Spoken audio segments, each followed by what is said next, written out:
Welcome back, everybody, coast to coast. This week in America, Brad Taylor, our guest on today's program, was a born serial entrepreneur. As a youth, taking on multiple paper routes, reading every book he could get his hands on about prominent American business pioneers Edison, Ford, Rockefeller, J.P. Morgan. He began his career in the retail drugstore industry, working his way up. In the late 1980s, he met Cathy, a registered pediatric nurse finding love and a lifelong partner, willing to take a leap of faith that would change their lives forever. A 3,100-mile journey across country to pursue an entrepreneurial dream, no looking back. Today, they are two of the most respected individuals in the print and digital media arena, growing their endeavor to become the largest network of market-specific magazines featuring luxury homes in North America. Brad is the author of Intentional Success, The Power of Entrepreneurship, providing a real-world viewpoint on what it takes to succeed as an entrepreneur, and Brad Taylor joining us on This Week in America. Hi, Brad. Welcome to the program. It's great to have you with us.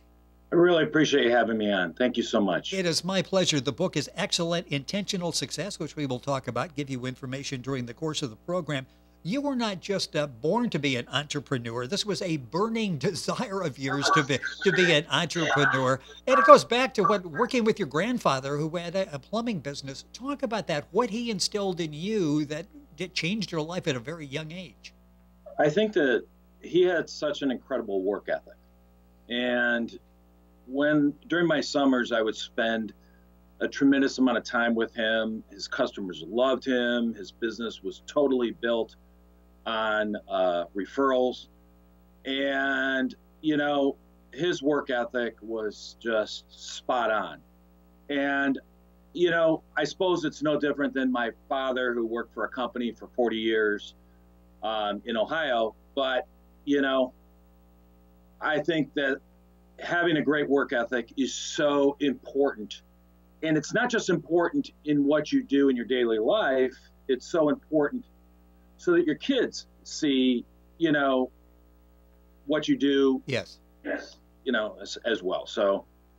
And that really made an impact on you and shaped Huge. your life. And you were in retail, and I mentioned very successful at that. And then let's go to spring of 1993. You realize, you know, maybe there's something missing here. There's something more I would like to do.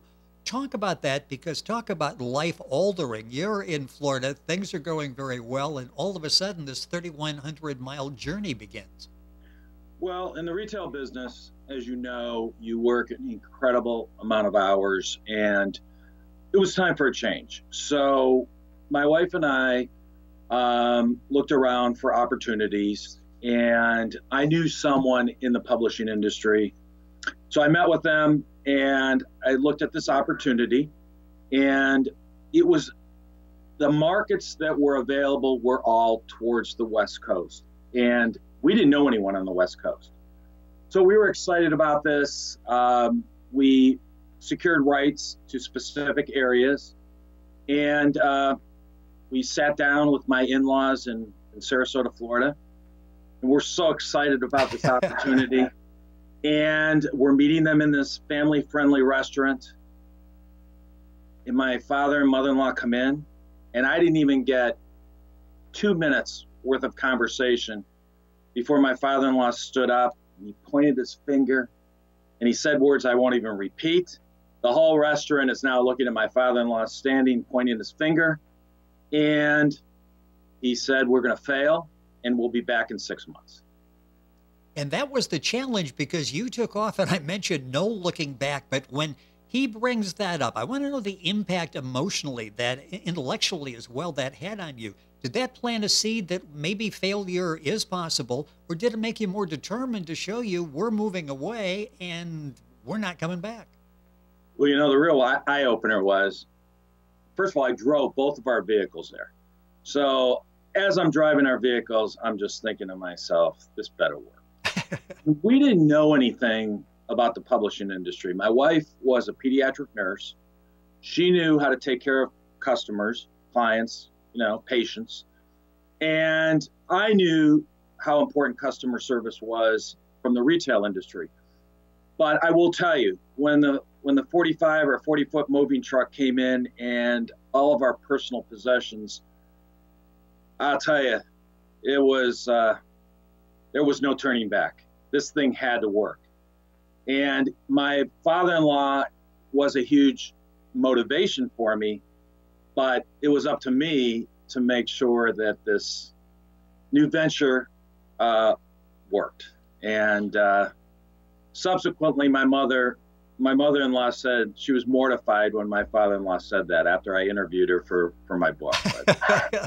Well, and it did work. Going cross country, Intentional Success is the new book, The Power of Entrepreneurship by Brad Taylor. His website is thebradtaylor.com. Link on directly by going to our website, thisweekinamerica.us. Book available wherever books are sold. Let's start with the title. What does intentional success mean? What's the definition of that in your mind? That's a great question. Everything my wife and I did moving forward was intentional.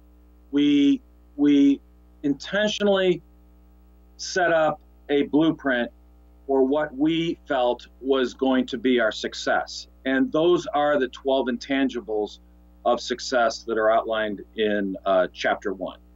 And the first one of the most important would be belief. Because if you don't believe in what you're doing, it's going to be really tough. Because there's always that little voice in your head telling you you're not good enough, you're too old, you're too young, why are you doing this? You have a family to think about. So belief is a huge factor in not just being intentionally successful, but in anything you set out to do, whether it's personal or professional.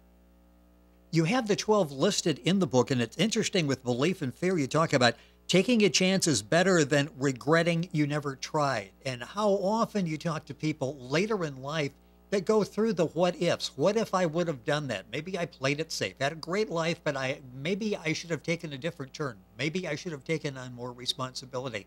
You're much better to face that as you did. Well, it's amazing over the years how many people will talk to my wife and I, or as we talk to groups, and they'll say, I wish I would have done that. I wish I would have taken that leap of faith, but they didn't. And, you know, there's an old saying that the biggest dreams are left in the graveyards. But, you know, at the end of the day, you know, if you have that burning desire to accomplish something in life, go for it. Go for it and don't look back. And I think that's a huge regret a lot of people have. And it's really interesting because a lot of the publishers that represent us that have open markets throughout the United States, they come from all sectors of life. They have degrees you only wish your kids have. They have master degrees. They have, you know, they just come from the professional, the what can I say, the corporate, you know, infrastructure. Yes. And they all want something more in life. They want something that's theirs. And I think that's the American dream right now. People want to own their own business. They want to have some control in what they do in life. So my book is really about, you know, taking that leap of faith, believing in yourself. Don't listen to naysayers, because there's a lot of negativity out there today with, you know, people telling you, oh, you don't need to do that. Just stay where you are. But also it's about, you know, don't make the same mistakes that we made. And over the years, people consistently asked us, they would tell us, you need to write a book. You need to tell this stuff. And I started making notes, and I'm sure you're going to ask these questions, but that's how this book really came to light. Yeah, and the book is Intentional Success, The Power of Entrepreneurship. Brad Taylor, our guest and the author. His website is thebradtaylor.com. Click on directly by going to our website, thisweekinamerica.us. You say something in the book that really captures your attention, and we're so afraid of making a mistake. And you say very simply, your best teacher is the last mistake you made. And when you think about that, when you do something well, there's some satisfaction. I don't know if there's a great deal of knowledge necessarily that comes out of that. If you fail, you're back and you're doing, you know, the postmortem a number of times to figure out what you did wrong, what you can do differently the next time. So if you learn from those mistakes are valuable. Huge. And that one of the intangibles is wisdom, knowledge. And I think that, entrepreneurs today, business owners, CEOs, they have to humble themselves and they have to be willing to learn from their mistakes and not make that mistake again. And I'm the type of person that wants to collaborate with my team. I want our team to be successful in whatever we set out to accomplish. And, when you make a mistake, you learn from that mistake. You learn what to do and what not to do moving forward. And I have a chapter in my book on a lot of mistakes my wife and I made early on that is just invaluable for people that have started to read this book, and they've sent me little messages or emails on, oh, I'm so glad you talked about that. I'm so glad you mentioned that. But, knowledge is power. And knowledge is not just learning from your mistakes, but it's also researching the industry you're in, and it's continuing to, educate yourself on what makes you intentionally successful in anything you set out to accomplish. With us on the program, Brad Taylor. The book is Intentional Success, The Power of Entrepreneurship. The book's available at his website, wherever books are sold. It's a fascinating read. It's real-life experiences. Boy, time is going by way too quickly. In going through the 12 intangibles of success, you've got, I think the last one, very important, balance and recharge.